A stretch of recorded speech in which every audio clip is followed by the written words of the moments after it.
গতকালকের কাহিনী, এই যে এই একটা স্পট দেখতেছেন আর হচ্ছে এই একটা স্পট দেখতেছেন, আমি ঘটাই দিছি, কাজ ঘটাই দিছি।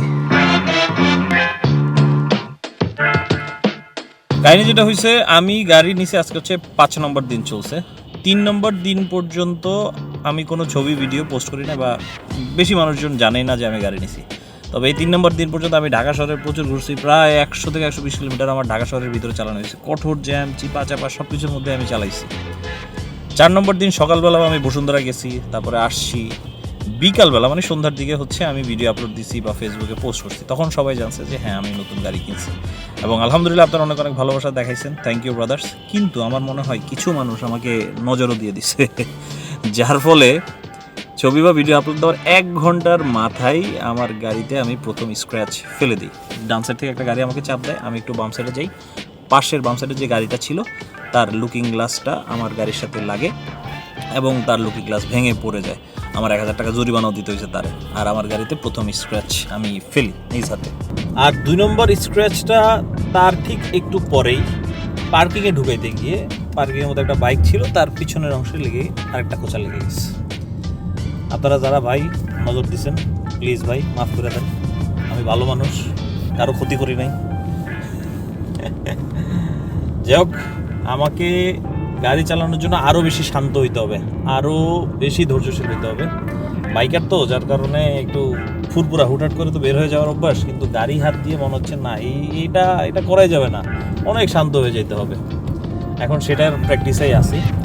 আর এখন আমরা গাড়ি নিয়ে যাচ্ছি হচ্ছে আলিম ভাইয়ের বাসায়। আজকে আলিম ভাইয়ের বাসায় বারবিকিউর দাওয়াত, সাথে আমার বান্ধবীও আছে, তাদেরকে নিয়ে যাচ্ছি। আর আপনাদের সাথে আজকের ভিডিওতে কথা বলবো অ্যাবাউট ওয়াই আমি ভেজেলটা নিছি। আপনাদের মনে অনেক কোশ্চেন আছে যে ভেজেলের এই সমস্যা, অনেকে এটাও আক্স করছেন, তারপরেও আপনি জেনে শুনে ভেজেল নিছেন তো, আমার ভাই ব্রাদার তো মেসেজও দিয়ে দিছে। যাই হোক, সেই কোশ্চেনগুলোর ইনশাল্লাহ অ্যান্সার করার চেষ্টা করব। Are talking about driving experience, Mirpur থেকে এখন আমি কালশির দিকে আসছি, কালশিতে এসে মোটামুটি ভালো লাগতেছে। মিরপুর থেকে বের হওয়াটা একটা মানসিক টর্চার ভাই। অটো রিক্সাগুলো কী অবস্থা, বাইকে তো এত গায়ে লাগে নাই, এখন প্রাইভেট কারে বসে জিনিসটা একটু বেশি মনে হচ্ছে গায়ে লাগতেছে। অতিমাত্রায় উচ্ছৃঙ্খল অটো রিক্সাগুলো, কোনো কিছুই মানে না, প্রাইভেট কারে তো গুনেই না।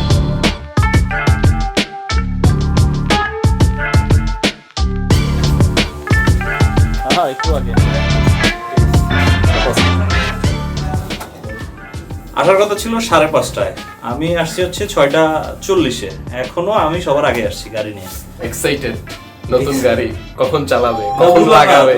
আসলে কেউ টাইম মেইনটেইন করে নাই, সেটা হলো মূল কথা। আমি কিন্তু 5:30টায় টাইম দিছি, এখন টাইম মেইনটেইন না করলে আমার কি দোষ? আমি সব কিছু রেডি করে রেখেছি। আর আরেকটা জিনিস রিয়েলাইজ করলাম, আমি এই জায়গাটায় আসার জন্য বাইক দিয়ে যদি আসতাম আমার 45 মিনিট লাগতো, গাড়িতে আসার কারণে আমার লাগছে হচ্ছে প্রায় 2 ঘন্টা। গাড়ির মজা নিতে হবে না? প্রায় 1 ঘন্টা 15 মিনিট এক্সট্রা সময় নিয়ে, প্রায় 1 ঘন্টা 15 মিনিট এক্সট্রা সময় নিয়ে। আসসালামু আলাইকুম। হাই, কি খবর, ভালো আছো?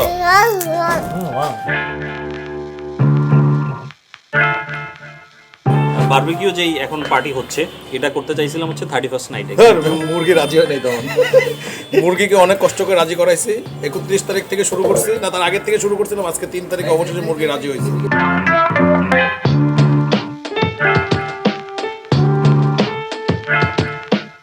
আসছিলাম হচ্ছে 6টার দিকে, এখন বাজতে হচ্ছে 10:30।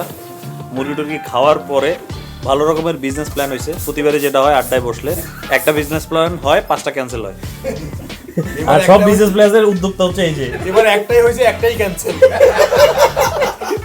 আবারও আমরা মিলিনিয়র হওয়া থেকে বঞ্চিত হইলাম। এদের অনেক টাকা আছে, কিন্তু টাকা রাখার কোনো জায়গা নাই। 1 কোটি টাকা লস আজকের মিটিং এ।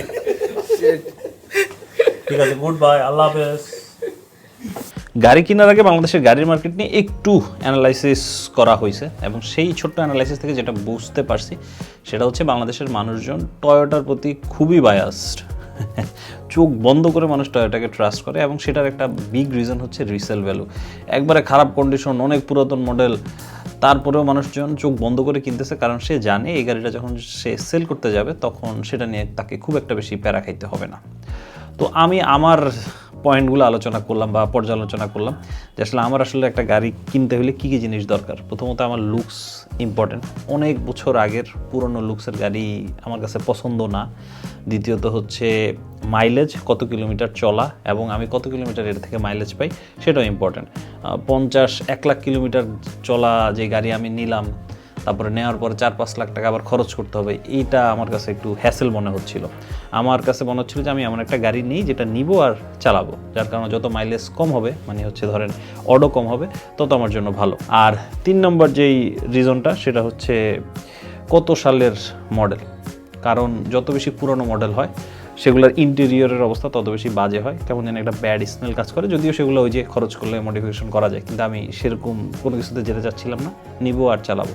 তাই একটু আপডেটেড মডেল হলে আমার জন্য ভালো হয়। আর তার সাথে আমি চাই হচ্ছে একটা এসইউভি। এখন এই সব কিছু ব্যাটে বলে মিলে আমি যে গাড়িটা পছন্দ করছি সেটা হচ্ছে এই হন্ডা ভেজেল। আমার বাজেটের সাথে সুন্দর যায়, আমি যা যা চাচ্ছিলাম সব কিছু মিলে যায় এটার সাথেই।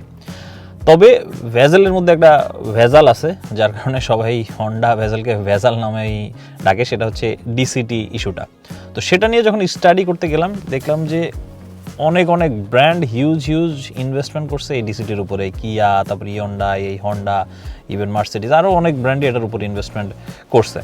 সো বাংলাদেশে হন্ডার ক্ষেত্রে যেটা হয়েছে, শুরুর দিকে এটাতে মানুষ প্রচুর পরিমাণ খরচ করতে হয়েছে। একবার ডিসিটি চলে গেলেই প্রায় 1 লাখ, 1.5 লাখ বা হচ্ছে 2 লাখ টাকাও খরচ করতে হয়েছিল। কিন্তু এখন এটার একটা নিনজা টেকনিক হয়ে গেছে আবিষ্কার, সেটা হচ্ছে জাস্ট ক্লাচগুলা, যে ক্লাচ প্লেটে ঝামেলা হয় সেই ক্লাচগুলাই চেঞ্জ করা, যেটার জন্য 15-20 হাজার টাকা খরচ করতে হবে। আর একটু সাবধানে চালাইতে হবে, যার জন্য আগের মালিক মানে মাসুক ভাইয়ের কাছ থেকে আমি কিছু টেকনিক শিখে নিছি, কীভাবে চালাইতে হবে, কীভাবে স্টার্ট করতে হবে, কীভাবে স্টপ করতে হবে, কীভাবে অ্যাক্সেলারেশন দিতে হবে, জ্যামের ভিতরে কীভাবে চালাতে হবে, সব কিছু শিখে নিচ্ছি এবং প্র্যাকটিসের ব্যাপার। ইনশাল্লাহ আমরা সাবধানে চালাবো। তারপরে যদি বাই চান্স কপালে না থাকে তাহলে যাবে, কিছু পয়সা খরচ হবে। আসসালামু আলাইকুম ওয়া রাহমাতুল্লাহি ওয়া বারাকাতুহু। 11 নম্বর গাড়ি দিয়ে আসতে হয়। সেই ওখান থেকে কি করব, আমি তো আর বাইক না যে যেখানে সেখানে দাঁড়িয়ে যাব। দুই দিনের পরে রাখি ভাত দিতে হবে। বাবু আছে? হ্যাঁ, বিছানাটা যা।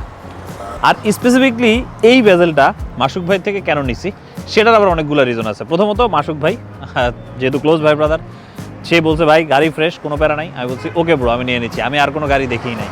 2 নম্বর যে রিজনটা সেটা হচ্ছে এটার যে কালার দেখতেছেন আপনি, ভেজেলের মধ্যে হোয়াইট খুব অ্যাভেলেবেল দেখবেন, ব্ল্যাক দেখবেন, সবুজের মধ্যে একটা কালার আছে, লাল আছে, কিন্তু সিলভার কালারটা খুব একটা বেশি আপনি দেখবেন না, যার কারণেই এটা আমার কাছে ইউনিক লাগছে এবং নিয়ে নিছি।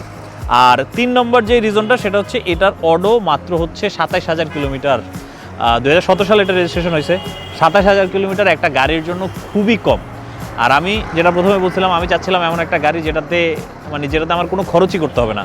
সাধারণত সেকেন্ড হ্যান্ড গাড়ি যদি কেনা হয় একটু খরচ করতে হয়, 2-4 লাখ টাকা বাজেট রাখতে হয়। এটা জাস্ট আমার 7,000 টাকা খরচ হয়েছে। ইঞ্জিন অয়েলটা চেঞ্জ করছি, তারপরে ব্রেক অয়েল আর হচ্ছে ক্লাচ অয়েল এগুলো চেঞ্জ করা লাগছে, আর কোনো খরচ আমার নাই। জাস্ট তেল ভরতেছি আর চালাচ্ছি, এমনই একটা চাচ্ছিলাম এবং এটাই ছিল হচ্ছে সেই পারফেক্ট কম্বিনেশন। গাড়িটা কেমন হয়েছে? সুন্দর হয়েছে, সুন্দর। কেমন সুন্দর? অনেক সুন্দর। তুমি বড়লোক হয়ে গেছো।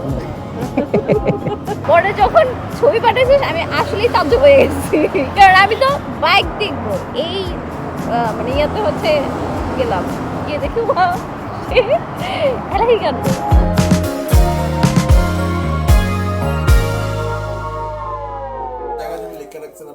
একটাও নেই বন্ধু। তাদের উদ্দেশ্যে একটু ব্লগ করে ফেলি। ওকে, ভাই